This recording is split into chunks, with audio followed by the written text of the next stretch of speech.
Pickering City Councillor Lisa Robinson has been a repeat guest on a podcast city officials have called extremist. The city has used clips of the podcast in a video it says shows why they need to move council meetings online. I watched your dog take a bone that was about this big, literally out of a pork chop, and crunch the thing into powder in less than 1 minute.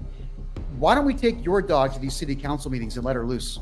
Pickering's mayor says Robinson's fellow guest on that podcast showed up at a city council meeting and was removed by security after filming in the council chambers. We made the determination because of the increased threats of violence, the intimidation, most of it done on social media. But even as recently as our last council meeting, we had 4 or 5 people that had to be escorted out of our chambers. The nearly 13-minute-long video posted to the city's YouTube channel earlier this week outlines a number of other incidents involving Robinson.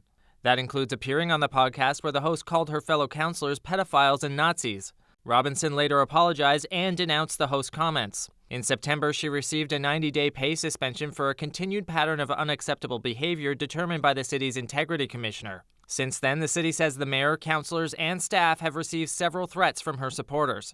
Your day of reckoning will come. Robinson responded to the city's move with her own video, saying the city's video is laughable. It's honestly laughable to any reasonable person. They are the ones that are creating this fear when there is none. But the mayor feels it's justified. It shows proof of what we're up against, and it's time that the press and our residents get the real message in terms of what's happening.